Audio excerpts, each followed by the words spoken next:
சரி, இந்த பாடல் வந்து அதே தான். அந்த சிவகாமி அவங்க சொன்ன மாதிரி அவங்களோட பாரியோட சிறப்பு வந்து அந்த மன்னர்கள் வந்து அவனை முற்றுகையிட விரும்புகிறாங்க. ரெண்டாவது என்னென்னா, அந்த மூவேந்தர்கள் வந்து அவனுடைய மகளிரை வந்து திருமணம் செய்ய விரும்புகிறாங்க. அதை வந்து அவன் பாரி வந்து கொடுக்க மறுக்கிறான். அப்படி அவங்க வந்து அவனோட போரிட்டு தோல்வியும் அடைஞ்சிடறாங்க. அப்படி தோல்வி அடைஞ்ச அவங்கள வந்து கபிலர் வந்துட்டு என்ன சொல்கிறாரு, அவனோட நாட்டோட சிறப்பு சொல்லி, நீங்கள் அவன் கூட நீங்கள் சண்டை போடுறதுனால எந்த பிரயோஜனமும் இல்லை, அவனோட சிறப்புகள் இப்படி. ஆனால் நீங்கள் என்ன பண்ணுங்கள், அவன்கிட்ட வந்து நீங்கள் அவனை பாடி ஒரு பாணன் மாதிரி அவன்கிட்ட போய் பாடல் பாடினீங்கன்னா அவன் உங்களுக்கு நாட்டை பெருசாக தருவான் அப்படின்னு சொல்கிறாங்க. அப்படின்னு கபிலர் வந்து சொல்கிறாரு. அது அலிதோ தானே பாரியது பரம்பை. அலிதோ தானே அப்படின்னு கிட்ட நான் கேட்கணும்னு வச்சேன். அலிதோ தானே அப்படின்னா இறங்கத்தக்கது அப்படின்னு சொல்கிறாங்க. அது என்ன மீனிங் தெரியல. அலிதோ தானே பாரியது பரம்பே நலிகள் முரசின் மூவிரும் முற்றினும் உழவர் உலாதன நான்கு பயன் உடைத்தே. அதாவது அலிதோ தானே பாரியது பரம்பை, அவனோட பரம்பு மலை வந்து ரொம்ப சிறந்தது. பாரியனுடைய பரம்பு மலை மிகச்சிறந்தது, பெரியது. நலிகள் முரசின் மூவீரம்னா நீங்கள் மூவேந்தர்கள் மூவரும் நீங்கள் போய் அவனோட முற்றுகையிட்டாலும் அவனை வெற்றியடைய முடியாது அப்படிங்கிறது பின்னால் சொல்கிறதுக்கு அப்படி அங்கே நிறுத்திட்டு, உழவர் உலாதன நான்கு பயன் உடைத்து, அதாவது உழவர்கள் வந்து உழாமலே அந்த அந்த பகுதியில் வந்து அவனுக்கு தேவையான விளைபொருட்கள் கிடைக்குது, உணவுப் பொருட்கள் கிடைக்குது. அந்த மாதிரி என்ன அந்த நாலு பொருட்கள் அப்படின்னா, ஏற்கனவே சிவகாமி சொன்ன மாதிரி ஒன்று சிறு இலை வெதிரின் நெல் விளையுமே. சிறு இலை வெதிர் அப்படின்னா மூங்கில். அந்த மூங்கில் மரத்திலிருந்து நெல் விளையுமே. நெல்லுங்கிறது இங்கே எதை மீன் பண்ணுதுன்னா, மூங்கில் மரத்தில் உள்ள அதோட அந்த விதைகளை தான் நெல் அரிசி மாதிரி இருக்குது. அதுவும் கூட நீங்கள் கூகுள் தேடி பார்த்தீங்கன்னா அந்த அரிசி இருக்குது. அந்த மரத்துலேருந்து எடுத்ததெல்லாம் பிக்சர் கூட இருக்குது. சாப்பிட்ற மாதிரி தான், நம்ம அரிசி மாதிரி தான் இருக்குது, கருப்பு கலரில் இருக்குது. சாப்பிடும் மாதிரி தான் இருக்கும் நினைக்கிறேன். சாப்பிடலாம் போல மூங்கில் விதைகள்.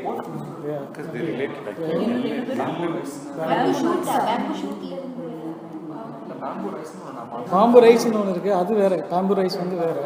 அது வந்து என்ன பண்ணுறாங்கன்னா, ரைஸை வந்து பாம்போட அந்த அந்த பச்சை இருக்குது இல்லைங்களா, அதோட மிக்ஸ் பண்ணி ஒரு மாதிரி பெருமிது பண்ணுறாங்க. அதுதான் பாம்பு ரைஸ்ன்னு சொல்கிறாங்க. அது வந்து ரைஸ் தான், பட் அதில் வந்து என்ன சொல்கிறாங்கன்னா, அந்த விட்டமின் சி பி கிடைக்கிறதுக்காக அந்த பாம்போட அந்த இலைகள் அந்த அந்த தளிர்களை வந்து அதோட மிக்ஸ் பண்ணி பண்ணுறாங்க. அது பட் இது வந்து இங்கே ஒரு நெல் விளையுமேனா, நெல்லுன்னா நம்ம யூஸ்வலாக நம்ம வயலில் விளையிறதா நெல் அப்படிங்கிறோம். இங்கே எனக்கு என்ன தோணுது அப்படின்னா, மூங்கிலோட விதைகளை தான் அந்த மாதிரி சொல்கிறாங்க. அப்போ மூங்கில்லாம் இருக்குன்னா ரொம்ப பழமையான ஒரு பகுதி அப்படிங்கிற மீனில் இருக்குது. ஒன்றே சிறு இலை வெதிரின் நெல் விளையுமே. ரெண்டு தீஞ்சுளை பலவின் பழம் ஊழ்க்குமே. அதாவது பலாவினுடைய பழங்கள் வந்து அங்கே பலாப்பழங்கள் நிரம்பி இருக்கும். 3 கொழுங்கொடி வள்ளி கிழங்கு வீழ்க்குமே.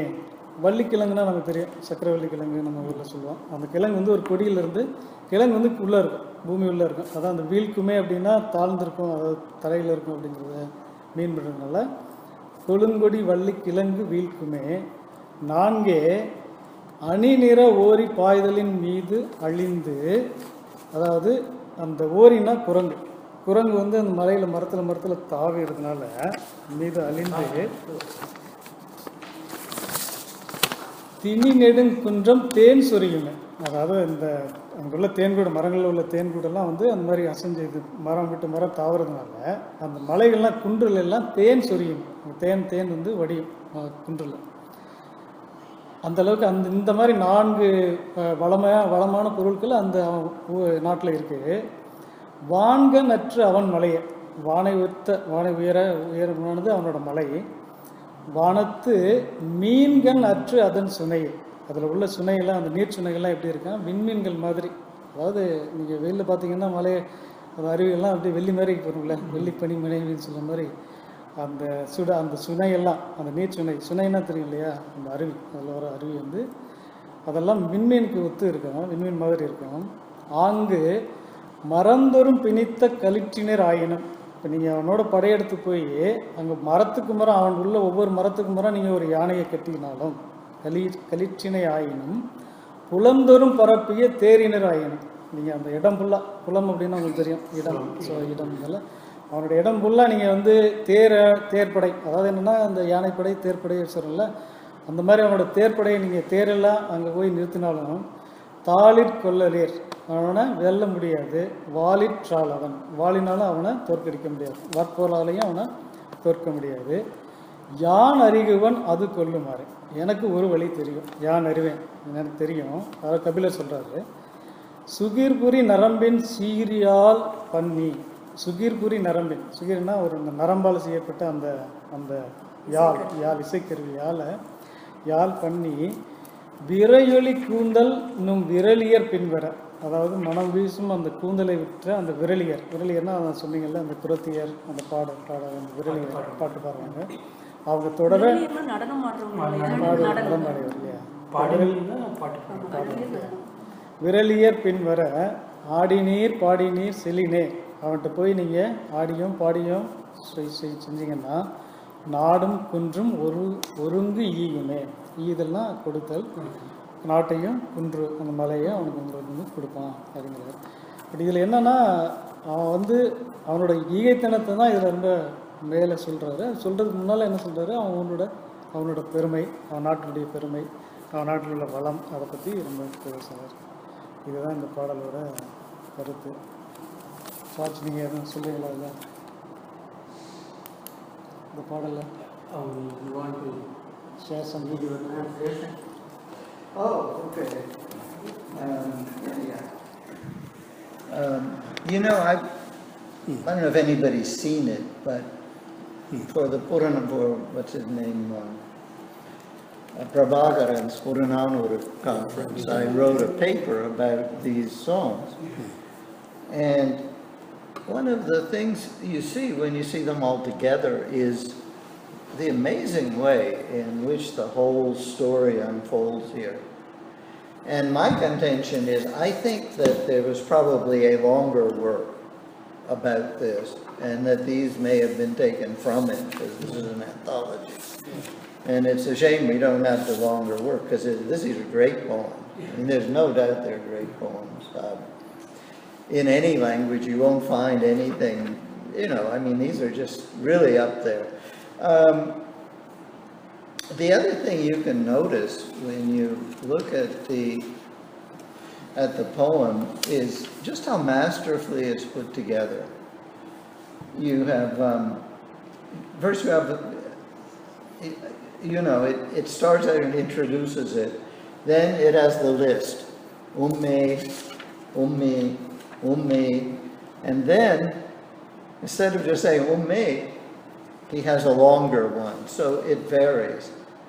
And then suddenly it broadens out and says his place is like the sky, and the springs that flow in this place are like the stars in the sky. I mean, so it becomes almost otherworldly.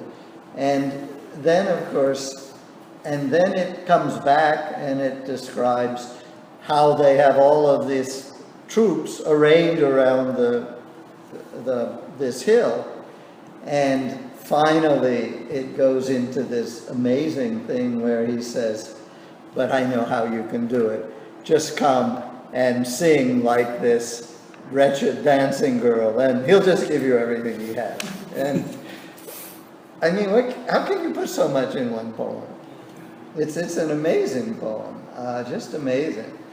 Of course, Pari's city of Paramba is a miserable place. Probably should be mountain. I don't know why you said city.